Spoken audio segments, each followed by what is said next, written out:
Scrappy Peeps, Suzanna here today, and I'm sharing with you a layout I created using the first sketch in the Sketches for 6x6 paper pads one-page sketch class. So this is a quote-unquote class that's being hosted over on Facebook by Allison Davis from Scrapbook Generation, and that is the layout that I created using the first sketch. So I can't show you the sketch because it is part of the class and we paid for it, but it is a sketch with a 4x4 photo, and then Allison has a bunch of circles around the side of different sizes.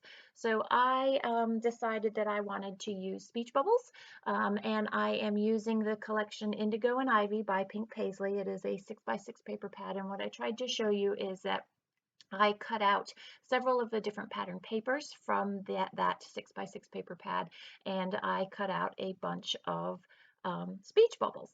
And some of the speech bubbles had shapes, those hearts or stars, and I saved the innards of those. I also stitched on the outside of some of those speech bubbles. So in the sketch, Allison has stitched the inside of some of her circles and then stitched directly onto the pattern or the background paper. A few as well. So I didn't want to stitch directly onto the paper. I wasn't sure where things were going to go, and so I did all of my stitching on the actual speech bowls themselves, and then I am just going to adhere them to try and maintain the square look to frame these photos. So a little bit about why I went with speech bubbles and these photos. So 4 years ago, maybe 5 years ago, we went out to the West Coast, and we went to Sequoia and Yosemite, where there are a ton of sequoias and big trees. And everywhere we looked, I was like, whoa, look at that tree. Whoa, isn't that amazing? And I have a picture just like Nikolas on the right-hand side of his um, animated fascination with the trees. Quote, unquote fascination. It was more like mocking mom's fascination. So this April, I want to say, recently we went out for spring break to southern Utah, and despite the fact that we've been there several times, he's old enough now to again mock his mother, and it's gorgeous out in southern Utah, and just the views and the vistas, whether you're driving or hiking, are unbelievable.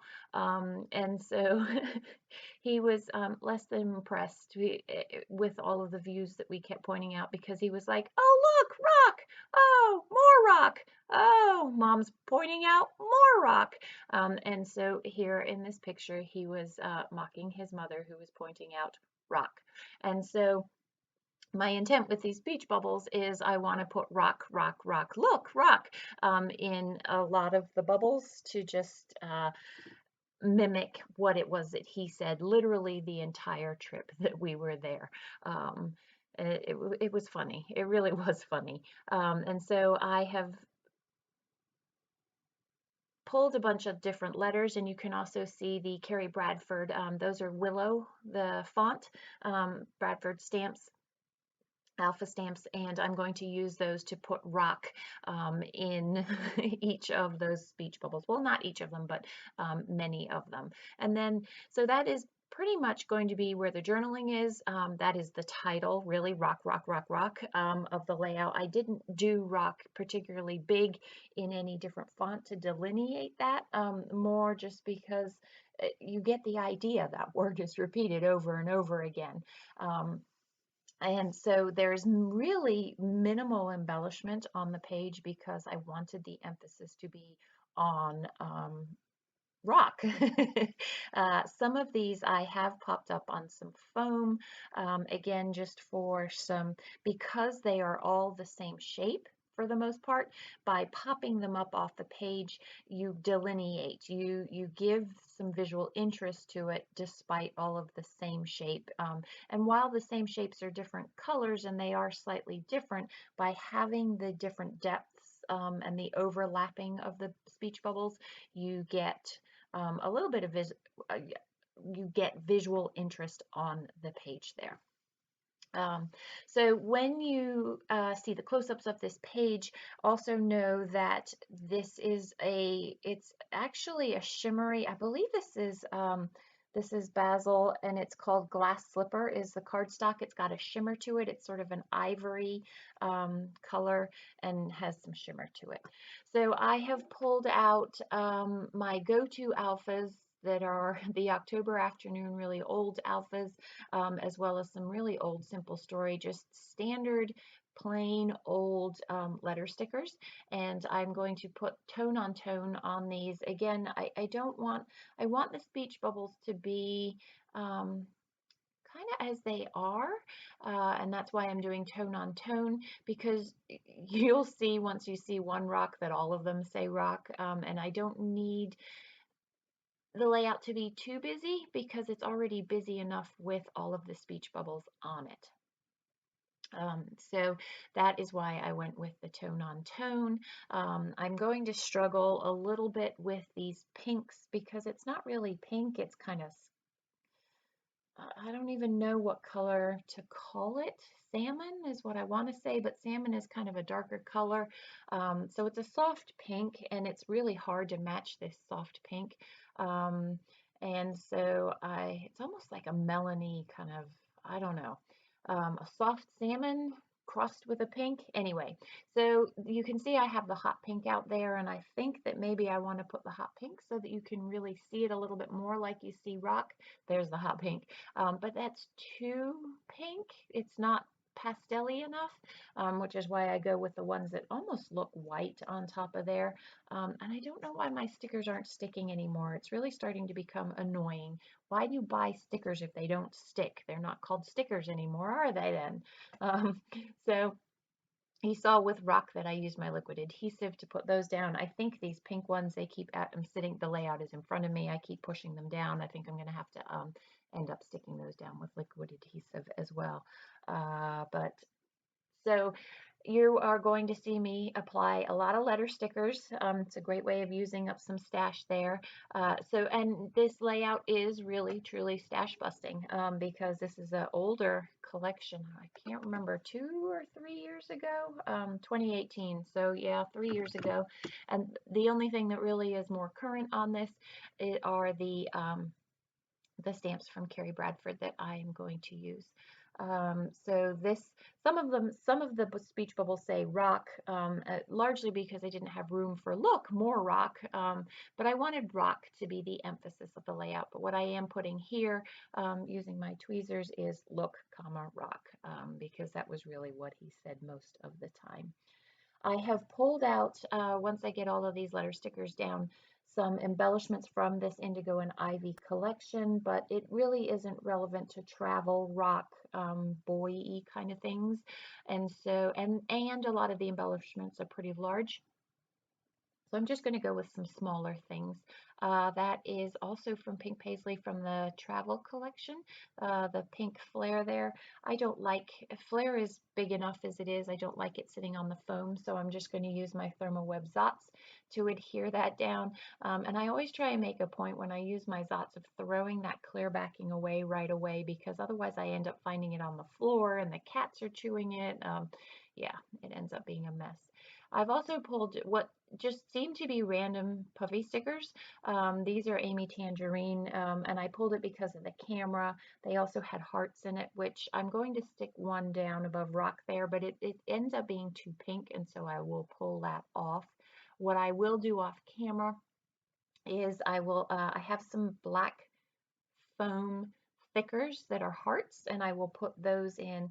And the reason I put that black in is just because he's pretty, he's sitting in the car with, and so it's actually dark gray around him, but I liked the way that the black just kind of punctuated the page a little bit more.